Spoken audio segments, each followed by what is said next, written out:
All right, YouTube, how you doing? Welcome back to the channel. It is a Monday. We got some more MLB playoff baseball to dive into in today's video. 2 games to dive into like we always do. We're going to go through each and every one of these games. I'm going to give you my lean on the side. I'll give you my lean on the total. We'll talk about any other plays like player props. We do have a few to talk about today. But as always, guys, keep an eye on the pinned comment for all of my final plays. If you do want to fade me, all of those plays are going to be in the pinned comment. In terms of last night, 4 plays, 4 wins. Say hello to my little sweep.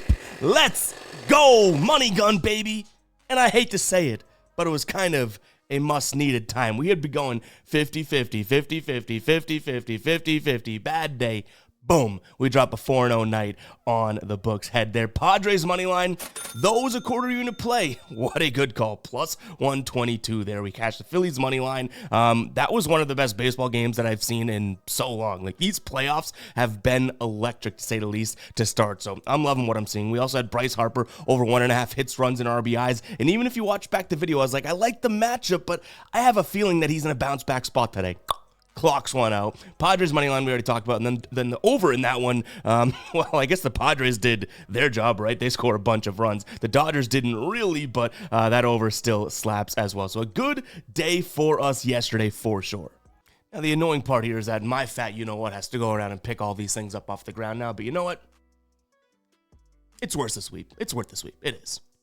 All right, now before we do get into it, guys, I want to talk to you about the free square over on Underdog. I know we're talking playoff baseball, but they do have a free Patrick Mahomes square for tonight's Monday Night Football square. His total yards line is at 0.5. He could pass, he could throw. If he just gets 1 yard, this square cashes. Go check out Underdog and capitalize on this. They're also going to give you up to $1,000 in a deposit bonus, which is kind of mind-blowing, so go ahead and check it out. That link is in the pinned comment, and wink, wink, nod, nod. Just letting you know, we have a giveaway in our Monday Night Football video that is already posted on the channel that includes this square, and we do an Underdog slip, and if that slip hits, we're giving away $50. So go check out the end of the Monday Night Football video. You got to comment a word as well as your Instagram, and you guys will see that. So go ahead and check it out. But yeah, check out Underdog, link in the pinned comment, also in the description. Go get the Patrick Mahomes free square as well as up to $1,000 in depositing bonus. It is absolutely electric. Go ahead and check it out. Now let's go ahead and talk some baseball. Hit that like button, hit that subscribe button. I'm looking to sweep again. Hopefully we do. I tell you guys, the playoffs is tough, right? The playoffs are tough, but you know what? Let's go ahead and do it again. We're starting off with game number 2 here of the Guardians and the Tigers. Game number 1 definitely didn't go like I necessarily thought it was going. We had the Nerfy in this one, but I even said, I think Detroit is fired up and whatnot. I lean towards them. They lose 7-0, and the Guardians scored, nearly all those runs in the first inning, right? They had like 5 in the first inning, so that Nerfy was kind of out the window. I jump right back to the Nerfy today. A little bit different. We have Tariq Skubal on the mound, who should be good for that side himself, as well as Matthew Boyd's, who's a decent enough pitcher, and this is kind of a revenge spot for him, right? For years he pitched for the Tigers, so if you want to buy into that, I mean, I kind of am. I think he pitched for them for like 6 years or something, 15 to 2021, if that sounds correctly. So I like him kind of coming out fired up and whatnot, and that also means that they haven't really seen much of him, and vice versa. So I do lean towards the Nerfy right away. In terms of a money line play, it's crazy to do. I get it. I've learned my lesson plenty of times backing someone against Tariq Skubal, so fading Tariq Skubal, but I don't think this Tigers offense is going to look... I mean, they scored 0 runs in game 1, so I shouldn't say any better than game 1, but this isn't the day I think the Tigers kind of go out there and crush. They're going up against a lefty. In the last month here, against lefties, they're batting sub 200. Matthew Boyd's a lefty. In fact, I think all pitchers today are lefties, which is kind of cool in and of itself. But they're batting 197 against lefties recently, a WRC plus of 67, which is 4th worst in the league. K rate, they're striking out the 2nd most, over 32%, which this is kind of a good spot for Matthew Boyd. At home, his strikeout rate jumps to nearly 30%. You look at their power numbers here, OPS, ISO, slugging, all bottom 3 or 4 in the league so far, I mean, in the last 30 days or so. So Kind of a tough spot for Detroit versus lefties. And then Cleveland on the other hand, I know their offense has kind of gone up and down, up and down. Obviously, they had a really good outing in game number 1 of this one. But last 30 days for them against lefties, like, they've been doing really, really well. Average 277, that's 5th best. WRC plus 130, that's 6th best. Walk rate 8th. They're even walking a lot. So this is a good spot for the Cleveland bats, except for the fact that Tariq Skubal is on the mound against them, right? So this is almost like more of a fading the Tigers offense than fading Tariq Skubal. I am going to take the plus money here on the Guardians, but I'll tell you right now, to your face, through this screen, I don't know if I end up betting that myself or anything like that because, again, I hate the idea of fading Tariq Skubal. He can win. I don't care if he's facing one of the best offenses ever assembled. That dude can go out there and give you 6-7, like, scoreless, hitless innings, right? So I totally understand that. I'll sound the psycho alert alarm for leaning towards the Guardians on at plus 110 here, but just know it's kind of fading the Tigers offense, not necessarily Tariq Skubal. At the end of the day, like if they get one off of him through 6 innings, I think that could potentially be enough. But I like the Nerfy more than anything. In terms of a total, like 6 just seems like it's a little bit too low. Not to take the over. I wouldn't say that. Again, we do have a good situation for Boyd on the mound and Cy Young to be winner, Tariq Skubal on the mound. So I'm not saying that like that's too low to take the over, but I do think it's a little too low to be confident in the under overall. Now, from a player prop perspective, I don't mind Matthew Boyd over 11.5 outs.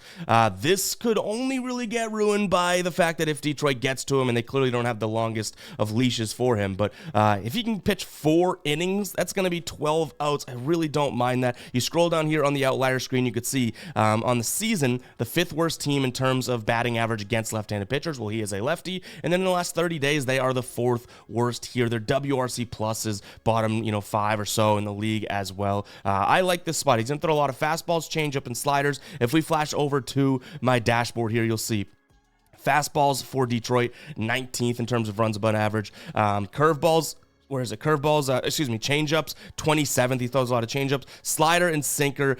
Slider, they hit okay, but the sinker, they hit abysmally. So I just don't think this is a great day for Detroit's offense.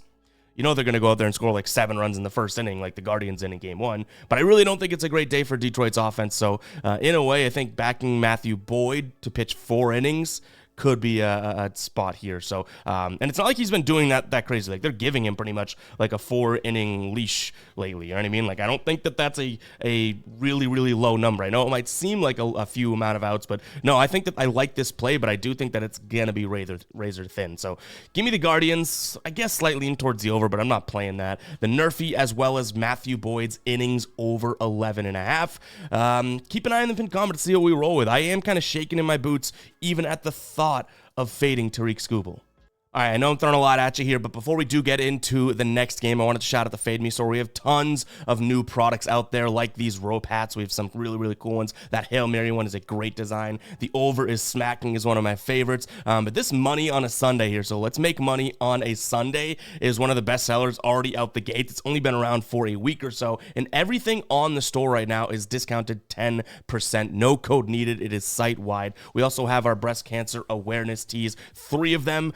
In fact, if we Google breast, if we Google breast, you'll see we got 3 of them, and part of the proceeds are going towards the breast cancer research fund as well, if you do want to check it out. So that Fade Me link will be in the pinned comment, guys. Go pick up some great merch, and also if you do want to pick up the breast cancer awareness, you're doing your part over there, as we are donating most of the proceeds to whatever we can't cover with, obviously, like shipping and production and whatnot, will go to the breast cancer relief and research fund. So go ahead and check it out, guys. Tons of new products over there, tons of great products as well.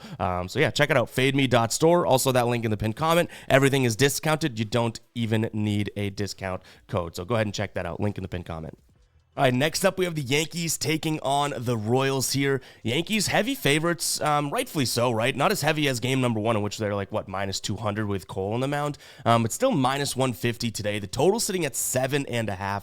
In terms of a money line play, I'll tell you, I almost did everything I could when looking at this to try and get to the Royals, because I think Cole Reagans could have a decent day today, but ultimately, I think Carl Cerdone at home, a lot better, right? He has decent numbers against this Royals team, and he's pitched against them a lot. 111 plate appearances against, 228 average against, expected batting average against a 221, WOBA of 283, expected WOBA of 289, and an expected slugging of 361. So nothing alarming there. I really wanted to hit that psycho alert alarm and get to the Royals, but I just couldn't do it today. I think this Yankees team is much better, and this Royals team, like, I haven't forgotten. I know that we bet on them to not score many runs in game one, and they scored 5 and killed us, right? But I haven't forgotten how cold that offense was prior to that game. Now, they did score. That wasn't a flash in the pan. They scored, like, throughout that entire game one, but today I just don't necessarily see it happening as easily. Carlos Rodon's going to throw 50% fastball. Okay, well, Kansas City, if we jump into the dashboard here,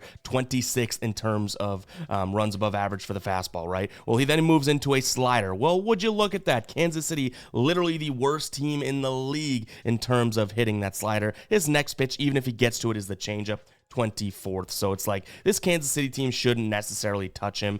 From a Yankees perspective, getting Cole Reagan's throwing towards them. Fastball, they are middle of the pack. Okay. Changeup, they crush. Slider, they should be able to hit well. Cutter, they kind of struggle against, but that's only 11% of the time. You know what I mean? So it's like, there's nothing here that's saying the Yankees should stink. I don't think that they have their best game ever, but unfortunately, I'm at a spot in which I don't think they need their best game ever overall. I will make an argument, kind of some of the lanes I went down when trying to get to Kansas City. So if you haven't picked up on it, I'm on the Yankees today. Almost unfortunately, I am a Red Sox fan, and I was looking for Royals reasons. But so Cole Reagan's really good. These are some good little tidbits for Royals fans or Royals bettors out there today. Really, really good. 1, on the road, actually better on the road this year than at home. 2, he's really good against righties. Can you think of some good righties in that lineup? Oh yeah, 3 of the top 4 batters in that Yankees lineup being righties. So there's a little something that you can hang your hat on there as well, right? And he does, in a small sample size, only 25 plate appearances against, has really good numbers against this Yankees team. .095 batting average, 120 expected batting average against, an expected WOBA of 238. So he does have some numbers if you are looking for the Royals today. But I think to put me over the edge, I needed a little bit more than plus 130. You know what I mean? Like, I would look at the Royals at plus 140 and beyond. Plus 130 just isn't getting it done. Now, in terms of a total, though I think Rodon can do well and the Royals should struggle and not score that many runs, they did show a little something and a little life there. So if they can get to 3 runs, I think that this one hits its over, because I think the Yankees could go out there and score a few as well. So I'm going to lean towards the over, but I wouldn't be, all that against a potential look at a Yankees team total over. In fact, as I've been looking at these games, the fact that we can get Yankees team total over for 3.5, and because we probably will for a lot of this playoff run because totals are so much lower, that may be a move that we kind of go back to, a decent amount. So I'll look at the Yankees team total over 3.5 as well. From a player prop perspective, there's one that I really like. Now, the issue with this one is that this dude can kind of kill us with one swing of the bat, right? Obviously, a good enough hitter here. I like Vinny Pasquantino here. Sasquatch out here. Under 1.5 hits, runs, and RBIs. I looked at his total bases as well, but you're getting it at 0.5, so under would be plus 155. I'm not as comfortable with that, so I lean towards the hits, runs, and RBIs. He's hit the under in 8 of his last 10 here. Head-to-head, in his last 5 appearances, he's gone under. This is dating back to June. But what I really like is on the season, 47%, right? And you're like, okay, well, on the road, yikes, it goes up to 56%. You could see here. But in terms of against a lefty on the road, watch this. All the way down to 33% of his games, he hit he hit the over in 77. This is a guy that is now in the playoffs, has this track record of going over and over, but what has he done lately, right? Everything this season points towards an over. I think that's the only reason we're actually getting some digestible odds. You look at some other guys, hits, runs, and RBIs today, you're looking at minus 150, minus 160. We have a guy that has certainly been trending in the direction in terms of against a lefty, on the road, blah, blah, blah. I think it's the only reason we're getting minus 135. I love the stats down here, too. Against the left-handed pitcher, his batting average drops, his WRC plus drops. Same thing for Rodon against the left-handed batter, right? He looks really, really good. But the fastball and slider, the fact that the 2 main pitches here, his WOBA drops from 325 down to 307, with the slider drops down to 316. I love that. So I think that this is a spot in which a lot of people, it's almost like the public spot might be to look at Pasquantino's over because of how good he's been against lefties on the road. But I don't know about this lefty, and I don't know about this road, if that makes sense, especially with those pitch mixes. So yeah, we're kind of, I guess, going with a contrarian play there because, again, he's hit the over in nearly 77% of road games this season against a lefty, which we could sound the cycle alert alarm, but tell me a guy isn't due to break that sort of trend there. So Pascatino, under 1.5 hits, runs, and RBIs. Keep an eye on the pinned comment to see what we roll with there. Obviously, we give all these plays in the videos, but for hours and hours during the day, I'm continuing to research. So we'll add plays, we'll update plays, and that type of thing. So keep an eye on the pinned comment. If you made it this far in the video, go ahead and comment 1433. You made it 14 minutes, 33 seconds into the video. You don't need to put the little colon. You could just do 1433. I don't need all that work from you, but I appreciate everyone tuning in. Coming off of a bad football Sunday, but it was nice to sweep the board for the playoff Sunday there for baseball. So you know what? We're transparent around here. Even in a baseball video, I'm somehow fitting in how we stunk at football. Probably didn't need to do that, but it is what it is. I appreciate everyone that tunes in, and we're grinding and we're growing, and all this work is paying off, and you guys are really to thank for that, because like I tell you guys, dummy, camera, microphone, somehow it's working out. You know what I mean? So it is what it is, guys. Keep an eye on the pinned comment for the final plays. We'll catch you guys in the next one, all right? Peace out.